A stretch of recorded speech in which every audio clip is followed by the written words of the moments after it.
What's up, everybody? Kyle here at Let's Talk Wax with Prospect Hot Sheet, episode 8. In this series, I break down the 50 hottest prospects from the last 2 weeks. Now, there are some qualifications. It only includes hitters under the age of 24 and players within rookie limits. Now, in my top 15, you will see a Let's Talk Wax rank, and you can see in the graph below how I tier each player. Now, I use this for a lot of content on the channel. If you guys want to take a screenshot of the Let's Talk Wax ranking system, it'll help you along the way. But without further ado, let's jump into the top 50 prospects from the last 2 weeks. At number 15, we've got Tyler Black, Milwaukee Brewers, 23.1 AA, and he is an infielder. He hit .302 over the last 15 with 2 homers, 3 doubles, 3 triples, 8 RBI, and 5 stolen bases. Now, you can see almost all red for the 2023 year for Tyler Black. He's hitting .281 on the year with a .250 ISO, sub 20K percentage, sub 2 K to walk ratio, the lowest K to walk ratio on this list. 14 home runs and 46 stolen bases. Also the most stolen bases on this list. So a blowout year for Tyler Black. There's a really big speed power tool here starting to blossom. Not a ton of defensive upside. Now he's having a much better year power-wise than he has over his career. You can see he's got a .276 batting average, which is pretty linear with the 2023 numbers, but 184 ISO for the career compared to his .250 ISO right now in 2023. He was one of my favorite sleepers coming in to the 2023 season, but he recently jumped on to MLB.com's top 100. He's at number 5. He's number 5 in the Milwaukee Brewers organization, and he's actually one of the highest ranked players on this list at 1.5 for Let's Talk Wax rank. So I really like the possibility of the speed power combo tool here. Tyler Black autos, I think, were about $10, maybe even $5 before the season started, but they're all the way up to 40 now, and you can find them in 2021 Bowman draft. Yadiel Sanchez sneaks in at number 14. He was traded to the Angels last year. He's 22.1, playing in low A, a bit old for the level. He is an outfielder, hit .396 with 4 homers, some extra base hits, and 19 RBIs over the last 15 days. Now, Yadiel Sanchez, like I said, he's a little old. Not a little, he's a lot old for a low A. He's 22.1, but he's having probably the best season of his career so far. 307, 180 ISO, really good K number, sub 20K percentage, sub 2K to walk ratio. He's only got 8 home runs and 3 stolen bases, the lowest number of home runs on this list, but there were some pretty impressive power guys in the top 15 this year. So there really probably isn't a whole lot of power that's going to develop here. Like I said, he's 22.1. He's very close to peak physical maturity, and he's only got 8 home runs on the year so far with a sub 200 ISO. So he's not ranked very high. The best thing I think going here is the contact tool and the K numbers, which are pretty solid throughout his career, and they're starting to blossom a little bit in 2023. He's not ranked in the top 100. He's not ranked organizationally. He's a 6.5 on the Let's Talk Wax ranking system. For me, the lowest on this top 15 list, and his cards are about $5 out of 2023 Bowman. Ceddanne Rafaela at number 13, Boston Red Sox, 22.9 AAA, can play center field and play shortstop. He does a little bit of both. He is a phenomenal athlete, and the only thing that Rafaela really doesn't do is walk. Everything else he does very well. He's got 2 home runs, 4 doubles, 2 triples, and 12 RBIs over the last 15, hit around .350. He's on the season, he's hitting .295, just under 300 with a 190 ISO, so he's really pushing the limits of one of those 300 plus average, 200 plus ISO players that I really like. Really good K percentage, he does not strike out a lot, 21.9 K rate, but the big thing here is the aggressiveness within his approach. He does not walk very much. He's got the worst K to walk ratio on this list at 5.06. 12 homers, 32 stolen bases. Like I said, I really like Rafaela. He's got a lot of defensive upside. He can really play anywhere. He's got some significant offensive tools, but I'm not sure how the aggressive approach will play out at the major league level. It works for some guys and it works for doesn't. Ellie strikes out a lot, but he still produces. Jeremy Pena last year had a really amazing rookie season, and his K to walk ratio was right about at 5, I think, coming out of minor league. So definitely got to keep an eye on. His career numbers are pretty linear with what he's doing so far in 2023, so there's a lot of safety net a bit there for you. I like to look at the career numbers and base them with the actual 2023 numbers of all these players, and it's something in prospecting you definitely want to do. is always compare career and season numbers and see if there's any big differentials between the two. Then you can kind of see where the hot streaks play in or whether the players perform consistently over their career. But Rafaela has had a great minor league career. He's been in it for a while. He's a number 79 prospect in the top 100, number 2 behind Marcelo Meyer in the Boston Red Sox organization. He's a number 2 in the Let's Talk Wax rank for me, and his cards are starting to get a little expensive at $70, and you can find them in 2022 Bowman Chrome. Drew Gilbert takes the number 12 spot. Houston Astros, 22.9, playing in Double-A right now. One of many outfielders in that organization that is very good. They've got a stacked outfield. I wouldn't be surprised if the Houston Astros do move some minor league outfielders coming into the trade deadline.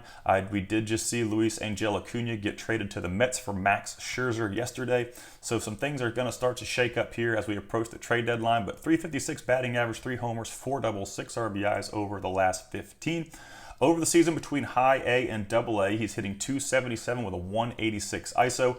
Great K numbers, sub 20K percentage, sub 2K to walk ratio, 12 homers, 10 stolen bases. What he's done in 2023 is extremely linear with what he's done throughout his career. He has a pretty big offensive profile. Now, he started in high A this season. He was really doing well in high A. He got promoted to double A about a month and a half, maybe 2 months ago, and he struggled a little bit out of the gate, but he's starting to tread. He's starting to pick up some steam back in double A and kind of going back to the same numbers he was putting up in high A earlier in the year. So Drew Gilbert is definitely a guy to watch. He's making tremendous strides in double A after a slow start there, but he's number 69 at MLB.com's top 100. He is the number 1 overall prospect according to them in the Houston Astros organization, and he's a Let's Talk Wax rank of 2 for me. Now, his autos have been right around $50 to $75 for the entire 2023 year. But right now, they're right about 50. 2022 Bowman draft, and like I said, he's starting to heat back up, but he's doing it in double A this time as opposed to high A.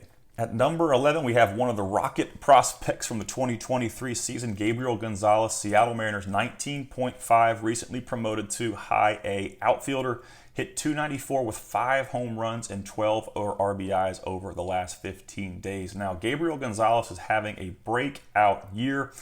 I do think there's a chance that we could see him in double A. That may be a stretch, but his numbers are astounding. He's got the highest 2023 batting average on this list at 340. He's got a 200 plus ISO on the season so far, the lowest K rate of any player in the top 15. He's got a 2.12 K to walk ratio, 14 home runs, and 9 stolen bases. So just an absolute blowout year for Gabriel Gonzalez. He's done this throughout his career, though, as well. He's hit since being signed. He's hit .321 with a 195 ISO, 14.6 K percentage. So really linear numbers between his career and 2023 season. This is not a hot streak. Gabriel Gonzalez has a really special bat right now. And like I said, I think we could possibly see him in double A if he continues to perform in high A the way he has throughout the course of the season. He could reach double A by the end of 2023. But I'm not really sure what's going to happen with that. And top 100, he recently jumped on there at number 93. Organizationally, he's number 3 in the Seattle Mariners organization. He's a Let's Talk Wax rank of 2 right now because I really try to see how guys do in double A before I get really aggressive with their ranks. But he's about the highest 2 you're going to find in any of my content. If he finishes the year up with these similar numbers, he will definitely be 1.5, maybe even a 1 by the end of the 2023 season. So he is out of 2023 Bowman. His cards are starting to get really expensive. I actually saw some base autos, one that went for $100, best offer, buy it now. But the average comps right now are around $80. But he is definitely one of the bigger bats to pop up in the 2023 season. Now, if you guys enjoy my content and you're into baseball card prospecting like me, please check out my Patreon page. It helps support the channel. I've got a top 100 Bowman Chrome Autos list over there, a top 100 Bowman Chrome Autos under $50 list. I've got autograph checklist breakdowns for every release since 2019, a private Discord server, and I've got early access to all of my YouTube videos. Lots of really great content, lots of data over there that's well organized. So it's not telling you who to buy, it's more or less showing you all the data in an organized fashion. It helps you guys stay on top of things. But if you want to help support the channel, head over to my Patreon page. I'll put a link to it in the video description. Opening up our top 10 is Pete Crow Armstrong, Chicago Cubs, 21.3 AA center fielder, hit .385 over the last 15 with 3 homers, 5 doubles, 7 RBIs, and 4 stolen bases. Now, Pete Crow Armstrong is just doing what he does. We're really kind of just sitting around waiting for him to be promoted to the major league level because he's performed at every level since being drafted in 2020. Over the season so far, he's hitting .289 with a .231 ISO. Pretty solid K numbers, 23.7 K percentage and 2.66 K to walk ratio, 13 homers and 27 stolen bases. This is what Pete Crow Armstrong does. He's going to hit right around 300. He's going to post around a 200-ish ISO. He's going to play elite defense in center field. And like I said, he doesn't really have much more to prove at the minor league level. Brennan Davis hasn't really panned out for the Cubs, and that's opened some doors for Armstrong as well. So we're just kind of waiting around to see what the Cubs are going to do with him, if they're going to maybe bounce him to AAA by the end of the year, or maybe give him a shot, later in the major league season with a call-up and just get him some experience up there. But top 100, he is number 7, so he is in the MLB.com top 10. He is the organization's top prospect for the Cubs at number 1. He's a Let's Talk Wax rank of 1.5.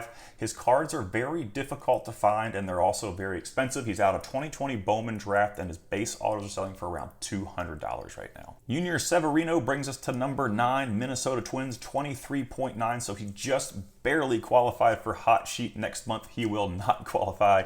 AA, third base. Now, Severino's been on several hot sheets because he does have big power. You can see he hit 5 home runs over the last 15 days. He's got a .264 ISO and a .198 career ISO. The power is there, but the big thing with Severino are the strikeout issues. He's got the highest K rate in the 2023 season on this list. He's got one of the higher K to walk ratios at 3.46 and the highest career K rate at 27.9. So Junior Severino has big power, but it comes at the cost of a lot of swing and miss. It hasn't really affected his average to 287 or a 273 career batting average, but I'm just kind of uncertain what's going to happen at the major league level for him. Now, he is a very cheap auto as well. He's only $5 out of 2021 Bowman. He's not ranked in the top 100. He's not ranked organizationally, and he's at number 5 on the Let's Talk Wax ranking system for me. At number 8, we've got Brooks Lee, who is probably one of my favorite floor players in minor league baseball right now. And depending on what he decides to do power-wise, that could really make him a ceiling player as well. But I think Brooks Lee overall just has a solid big leaguer upside. And like I said, the power will kind of determine what level he gets to in the major leagues. But he's with the Twins right now, 22.4, playing shortstop in AA. Hit 400 with 4 home runs, 2 doubles, and 9 RBIs. So those 4 home runs brought his season ISO to 187, which isn't bad. But like I said, I'd like to see an ISO above 200 for impact-ish kind of power. Now, he's going to have a pretty solid hit tool. He's hitting 292 over the season with a 16.1 K percentage and a 1.51 K to walk ratio. Really excellent K numbers right there, 11 homers and 5 stolen bases. His career numbers are very linear with his season numbers, but he's only played over a small sample size. He was just drafted in 2022, so his minor league sample size is rather small. He's a number 18 in the top 100 for MLB.com. He's actually number 1 in the Minnesota Twins organization, which really stinks for Junior Severino because, Brooks Lee could probably get up to the major league level and play anywhere on the infield. He's the everyday shortstop in AA right now. But that kind of makes it difficult for Severino to crack in, knowing that Brooks Lee could probably play anywhere on the infield and has a little more upside, I think, a little higher floor with the offensive profile. So he's a Let's Talk Wax rank of 2. And as I mentioned before, depending on how much power Brooks Lee shows in the back half of 2023, his Let's Talk Wax rank could increase or it could stay right about 2. But like I said, the power is going to be the big judge of how he makes it at the MLB level, if he becomes a superstar, organizational star, or just a solid MLB guy. 2022 draft, his cards are right around $150 right now. We got another Houston Astros outfielder in the top 15 this episode, Ryan Clifford, 20.1, playing in high A right now. He's an outfielder, 302 batting average, 5 home runs, double, and 11 RBIs. Now, Ryan Clifford has pretty big juice. You can see he's got a 229 ISO so far this season and a 212 career ISO to back that up. He also hits for a ton of average. He's hitting 289 in the 2023 season with a 280 career batting average. So Ryan Clifford's hit the majority of his home runs in high A. 16 of his 18 home runs have come in high A. He was only in a low A for a little bit this year, but the power numbers are really, truly there, and he's got pretty manageable K rates. He's only got a 23.7 K percentage for the season and a 25.2 career K rate to back up his power. So it's not very often you see big power guys hold K numbers like that, and it's not very often you see 20-year-olds hit close to 300 with 200 plus ISO. So he's very close to those two unicorn numbers. I always talk about the 300 plus average, 200 plus ISO. And then I try to even filter the guys who have the best K numbers among those players. 18 home runs, 4 stolen bases. You're looking at a pretty special hit tool, I think, right here. He's not ranked in the top 100 yet. I do foresee that possibly happening. If he keeps producing the way he is right now in 2023, there are a lot of guys on MLB.com's top 100 who are not performing up to that level. So he could be a late season shakeup on that list. Organizationally, he's number 4, and the Astros system is stacked. There's tons of outfielders out there. Like I said, they could make a move coming to a deadline. He's a Let's Talk Wax rank of 2.5 for me. And as I said, I'm really stubborn with guys who have yet to see any AA playing time. It's really hard to rank these guys until they get to the hardest level in minor league baseball. So he's a 2.5 now, but much like Gabriel Gonzalez, if Ryan Clifford continues to do what he's doing right now, he could see a significant jump in Let's Talk Wax ranks, maybe a 1.5 or a 2. So he's out of 2023 Bowman. His cards have been pretty expensive since the set released at $55. Number 6, Hunter Goodman, no stranger to the hot sheet. I am calling him Ivan Melendez of 2021 Bowman draft. Big juice, little less swing and miss though than Ivan Melendez. Colorado Rockies 23.4 AA. He's pretty much first base all the way right now. He's no longer catching. I think Drew Romo is going to take care of the catching duties in the upper minors for the Rockies and in the big league level, for the next couple of years. He hit 6 more home runs, 2 doubles, 11 RBIs, bringing his season ISO to 287, the highest on this list, and his home run total for the season to 24, which is also the highest on this list.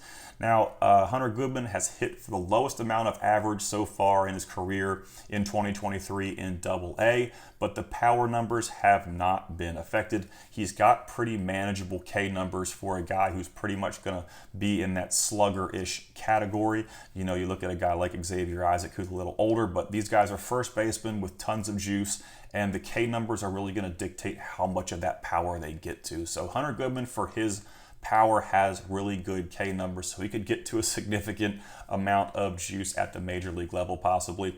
He's not ranked in the top 100 organizationally. He's number 13. He's a Let's Talk Wax rank of 3 because he's really one tool only. He is out of 2021 Bowman draft, as I mentioned before, and he is a $10 auto right now, so he's pretty cheap if he's a guy that you think could pan out at the next level. Now, before we get into our top 5, I'm going to blast through some honorable mentions. If you guys want a screenshot, I have them at each league for every level. And like I said, I'm not going to spend a ton of time here. I want to kind of keep these videos moving. But out of AAA internationally, we got Parker Meadows, Ronnie Mauricio, who I'm not sure what's going to happen with him, with the New York Mets just acquiring Luis Angel Acuna in a trade. Now they got a situation with 2 premier shortstops in that organization. Justin Henry hit some home runs. Connor Norby is back, and Everson Pereira, who's having a really good year so far in 2023, had a big last 15. Colt Keith is a little icy right now with 17 strikeouts and hitting .233 over the last 15. We'll jump into the AAA PCL, where Jordan Adams, we've seen a lot of Jordan Adams on this list throughout the course of the year.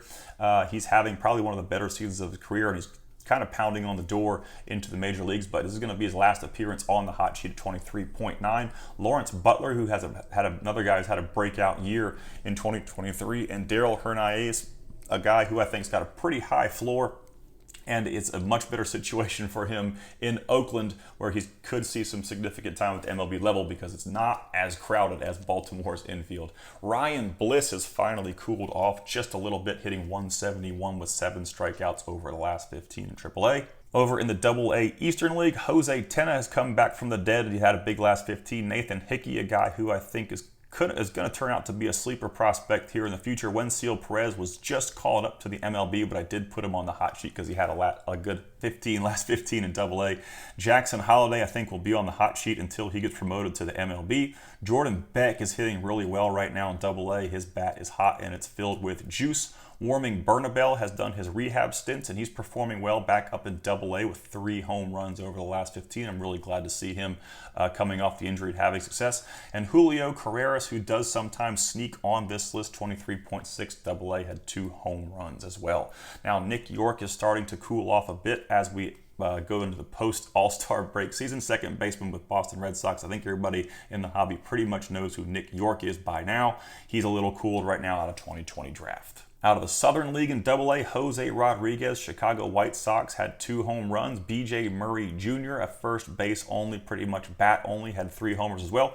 Rhys Hines continues to hit home runs, and his K numbers are getting a lot better. I sold most of my Rhys Hines collection to one of the biggest Rhys Hines super collectors that I know out there, who's got some pretty impressive Hines stuff. So I'm really glad that might be panning out for you, Brian. I didn't have the strong enough hands to watch him strike out, but Rhys Hines is doing a lot better. The K numbers are getting better and the power output staying the same. Owen Casey, another guy that's got some pretty big power potential, had a big last 15 with 2 homers and 4 doubles. And Mason Auer is finally performing a little bit better than he has. He's had a dreadful 2023, but he had 2 homers and 4 doubles over the last 15. David Calabrese, he's a 20.9-year-old. He started the season at 20, or a fresh 20, playing in Double-A. I think the Angels must have seen something there that I didn't, but he's struggling right now in Double-A with 8 for 44 with 19 strikeouts out of 2020 Bowman draft. Wrapping up the Double-A group in the Texas League is Ivan Melendez, had 5 more home runs.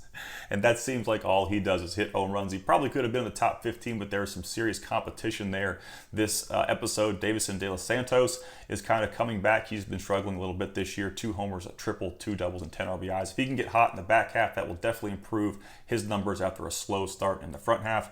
Jordan Lawler, one of my comeback picks, he started slow in the front half, and he's starting to make some waves in the back half. Kennedy Corona, another Houston Astros outfielder. Can you believe it? And he is very close to the big league level. I think he's one of the more polished outfielders in that system, has a lot of experience with the Houston Astros, 2 home runs and a double.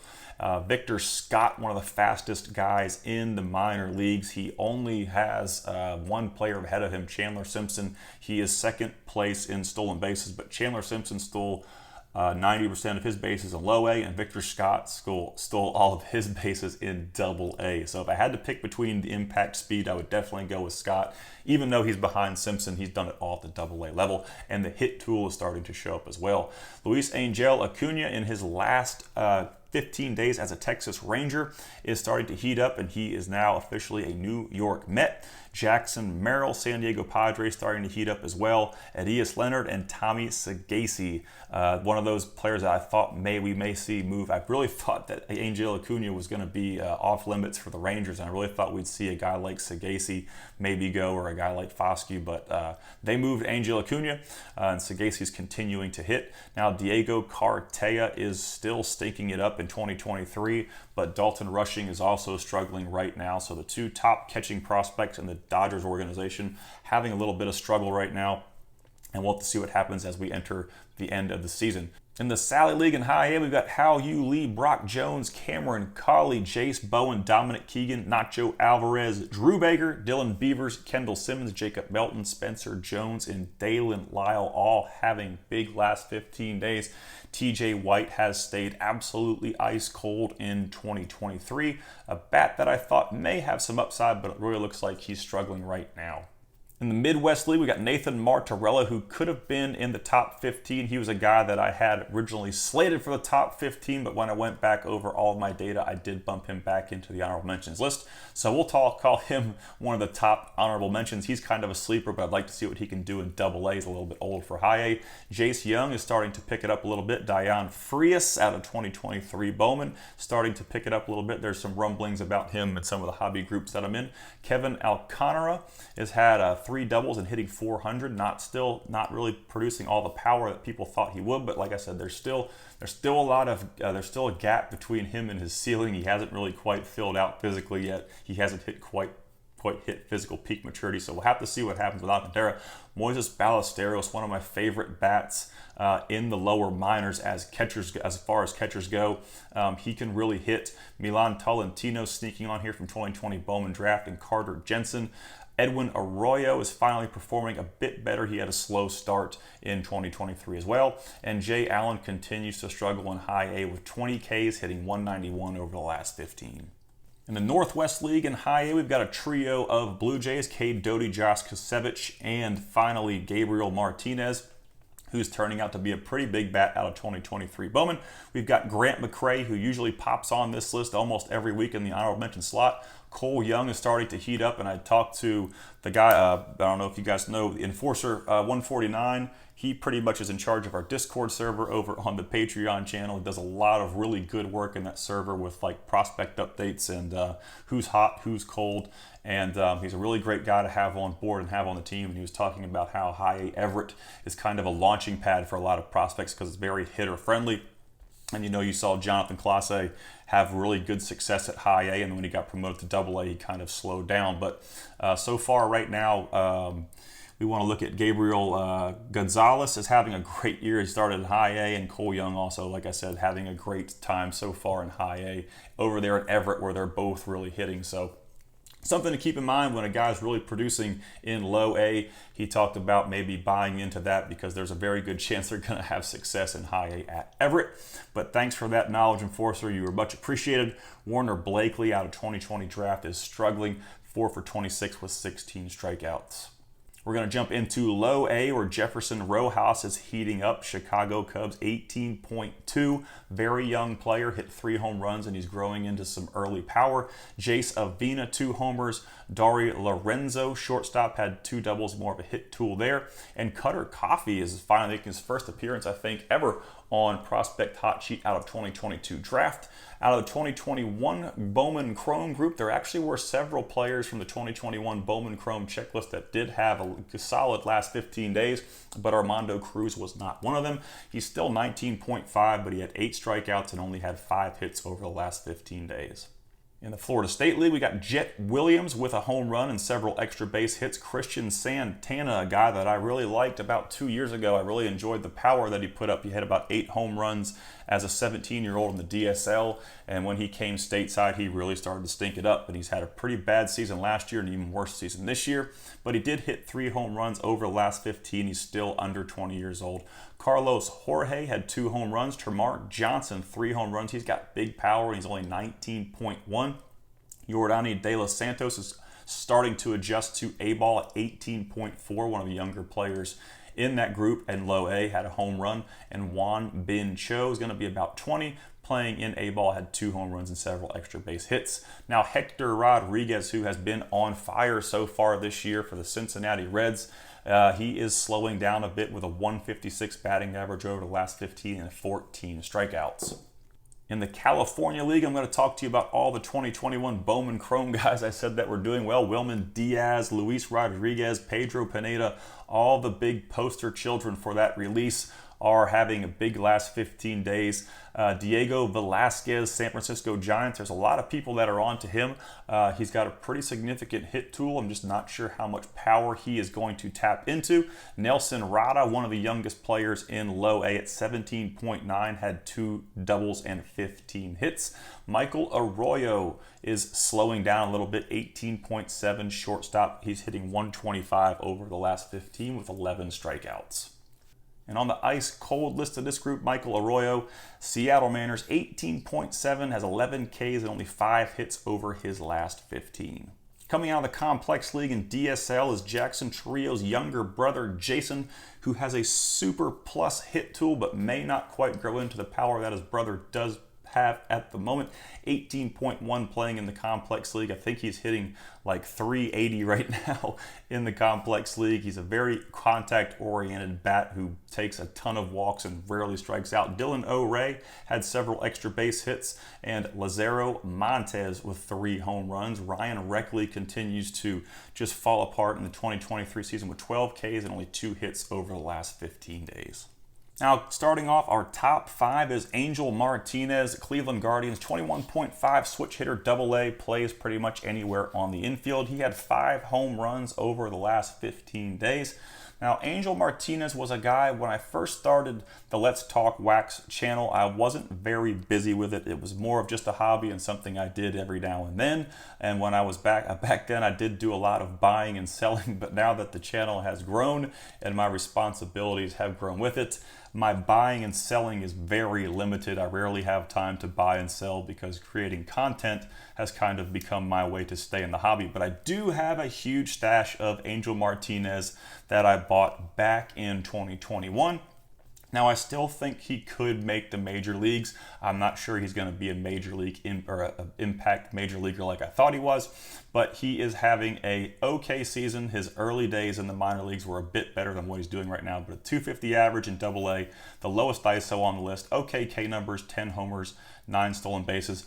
His career numbers have been, like I said, dragged down a bit by the upper minors. He performed really well in low A and high A, but just average numbers across the board. But he is a switch hitter. He's got some defensive versatility, so I think he's a guy that could crack the major leagues. He's not ranked in the top 100. He's 6th in the organization. And Let's Talk Wax wise, he is a 4.5 out of 2021 Bowman, and his autos are super cheap, around $10. At number 4, we've got Averson Arteaga. Had a really big year in 2022. I think he hit about 27 doubles over the course of that 2022 season. San Francisco Giants, 20.3, playing in high A. He is a shortstop. Hit 5 home runs over the last 15 with 13 RBIs. Now, as I mentioned, Arteaga is having a pretty brutal year in 2023. He's got the lowest 2023 batting average at 229, a 194 ISO.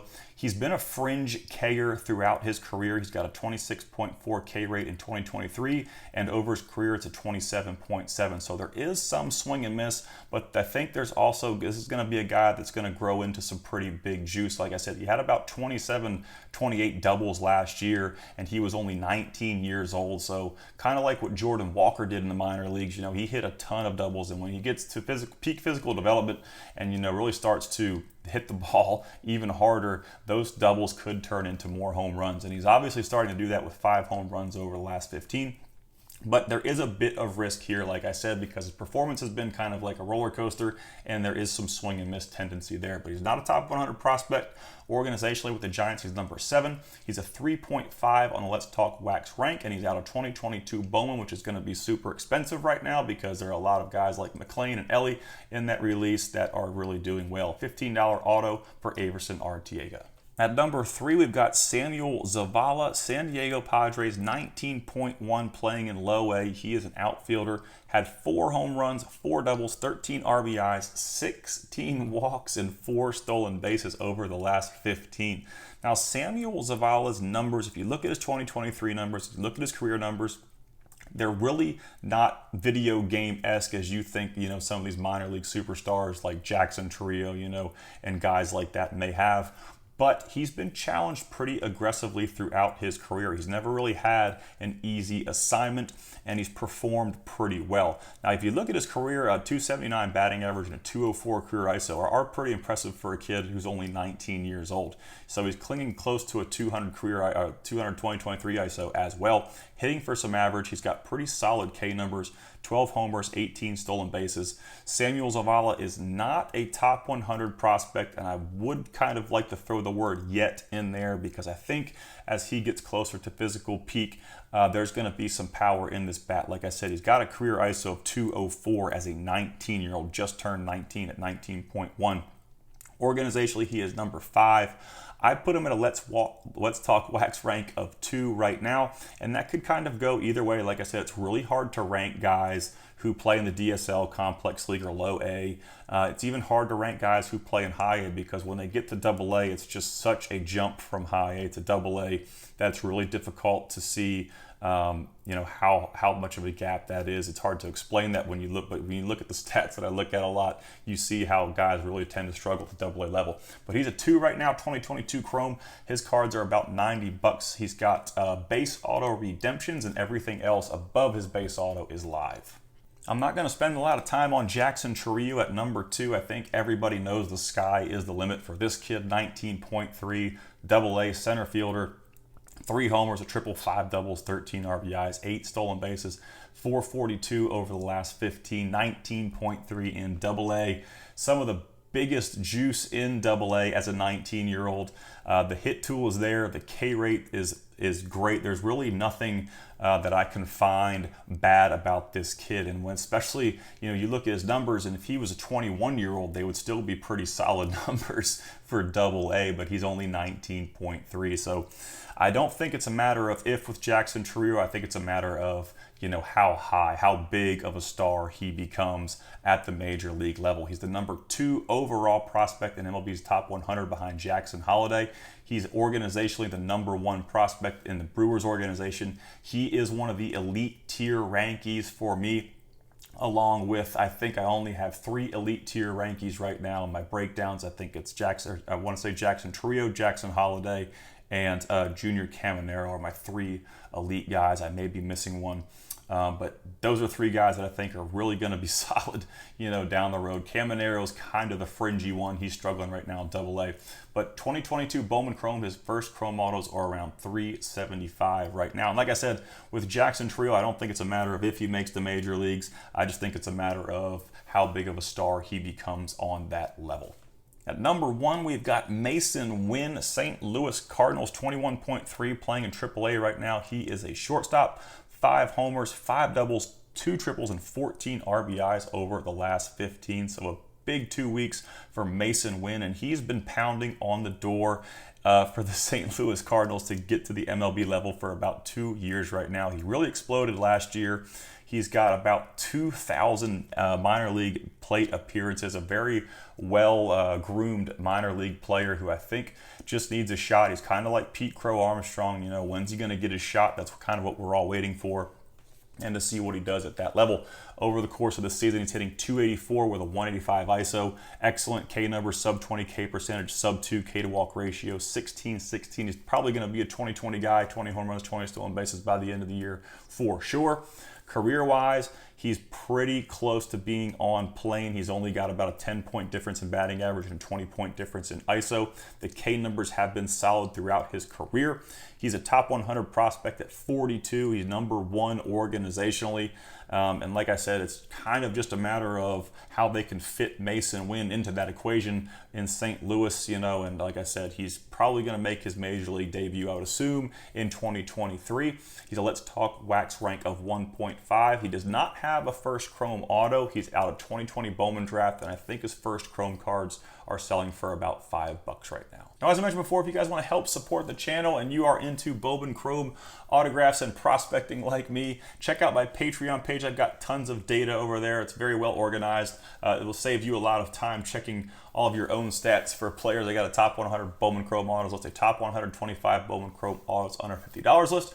All of the breakdowns from every release from 2019, which will help you stay organized as well. A private Discord server, early access to YouTube content, and I really appreciate everyone who supports me over there. Like I said, I'll put a link to this in the video description if you guys want to check out my Patreon page. Quick shout out to all my level 3 sponsors. You guys rock. If you guys enjoy my videos, please don't forget to subscribe. I appreciate the views and everyone who supports the channel. Y'all have a great day.